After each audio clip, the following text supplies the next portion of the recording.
Magandang hapon po sa ating mga kabayan. Ayan po, for today's vlog po ay kamustahin natin si Ate Belinda. Siya po yung nanalo ng pinakamalinis na bahay na pinagawa po ni Pugong Biyahero. So nanggaling po sila Idol Pugong Biyahero dito sa bahay na ito. Ayan. Kamustahin po natin si Ate Belin kung ano po yung plano niya sa kanyang premyo. Nalimpak-limpak na salapi. So, ayan. Tao po. Ito bahay Ate Belin. Ayan, andito si Ate Belin. Kamusta na Ate Belin? Ito, okay lang. Papasok tayo. Tanggalin ko muna ang aking sapatos.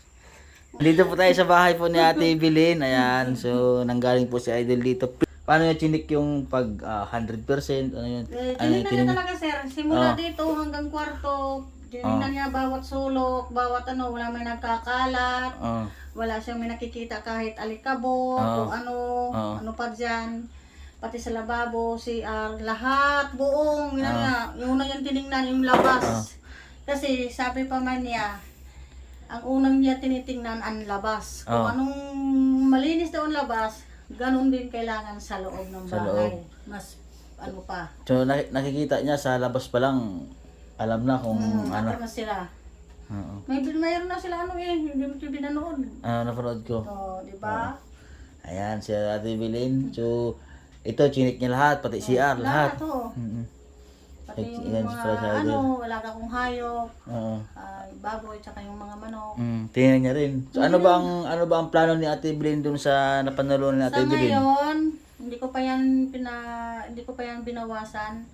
Nagkakambas ako ngayon ng nga mabibili ng isang bagong baboy na para babae, gawin kong inahin. At saka, yung, di ba may manok ako nga pinangbinta na, dagdagan ko para dumami. Ay yung mga alaga mo. Nag-text ako kahapon, kaninang umaga sa suki ko doon, binibilan ko ng sisiw. Darating pa lang yung yung mga order. Order niya ng mga sisiw. Dadagdagan ni naantay ko na lang yun. Dadagdagan ni Ate Belin yung kanyang baboy, tapos yung kanyang alaga mga manok. So, ano pong walit sa mga manok nyo? Ubus na ang mga manok nyo. Bali nag-order ako kay Ate Belin ng manok. Ayan, nakabili ako sa kanya ng 4 na pirasong manok. So, sobrang taba lang yung alagang manok. Yun po yung handa namin nung Pasko. Nag-order ako kay Ate Belin. Pinuntahan ko dito. Ayan. Yan sabi ko sir, unahan ko talaga yung hanap buhay bago yung mga luho na hindi ka dapat. Tama kasi po. Kasi luho nandyan lang yung kapag, saka na lang luho kapag mayroon ng sobra ang pera. So, ayun yung remembrance ni Ate Belin sa kanya. So, yun po yung ni Ate Belin. Unahin yung pangkabuhayan. Bago yung luho. Ayan. Sa mga viewers natin at mga subscriber dyan, mga nanonood. Yung mga fans po ni Ate Belin, marami na po si Ate Belin mga fans dyan, ng mga nanonood. Maraming nagsusubaybay po sa buhay po ni Ate Belin. Simula po sa napuntahan ko kayo, natulungan. Hanggang ngayon, nandyan pa rin kami para sa inyo. So, hanggang tuloy-tuloy lang tayo naman po ay isang pamilya. Sama-sama po tayo. Yun po, yung napili nga po ni Idol Pugong Biyahero na pinakamalinis challenge po na ngayong 2022.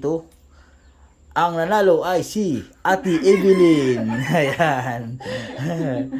So, sana po ay tuloy-tuloy kasi every year ay magpa-challenge po. Ayan po si Nanay. Yan po ang kapatid po ni Ate Belin.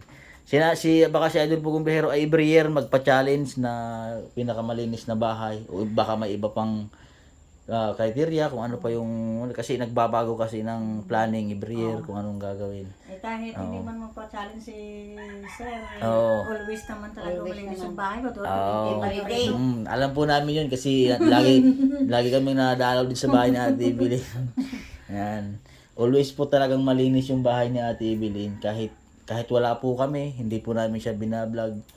Kahit dumadalaw lang kami dito kasi pag minsan dumadalaw kami sa bahay natin, hindi kami nagbablog. Ano lang, dumadalaw lang namin. Yung sa iba din po namin tinutulungan, ganoon din po ang ginagawa namin. Pag-check namin. Palagi akong sino-surprise. Lagi namin sila sino-surprise. Ate Belin. Ayan, si Ate Belin po ay house project number 18. Yan. Napagawan po ni Idol Pugong Biyahero. Ayan, si Ate Belin. So, Happy New Year nga, Ate Bilin. New Year na, ano. So, Happy New Year sa kay Ate Bilin. Yan. Batiin, Happy New Year sa inyong ayan, batiin nyo naman yung mga fans mo, Ate Bilin, yung mga viewers mo, yan. Ay, no. lahat nga, Mga fans mo. ko, Ayan. Happy New Year, and Ayan. God bless, ingat kayong lahat. Lahat ng mga fans ko sa ibang bansa, Happy New Year sa inyong lahat. Mag-ingat po kayo palagi, God bless, and I love you. At saka maraming salamat sa tulong niyo lahat sa akin, at hindi ko po yung makalimutan. Ayan. Salamat ulit. Ayan. Maraming salamat din po sa mga tumulong po at tagsubaybay po sa buhay po na Ate Bilin. Ngayon po ay, yon siya nga po ang nanalo ng malinis na bahay. Challenge po ni Ate Pugong Biyahero. Ayan. Mahal ang baboy. Dadagdagan mo, Ate Bilin, yung alaga para doon kayo magsimula. O, doon kami magsisimula talaga doon sa Tagalog lang muna bago sa Amerikano. So, ang ano naman po, Ate Bilin, ay mahal din ang kilo noon, di ba? No? Oo, masarap pa mas yun, karne, masarap ang karne noon. Yan, tapos yun nga, Saka kasi ano naman siya, lumalaki naman din siya, na baka ganun napakat kalaki. naman din siya ng 80 kilos kapag malaki. pag malaki, laki din pala, Oo. Tapos dadagdagan ni Ate Bilin yung mga alaga niya, Magkano ang nitong Ate Bilin? Magkano naman na income mo sa mga alaga mong manok?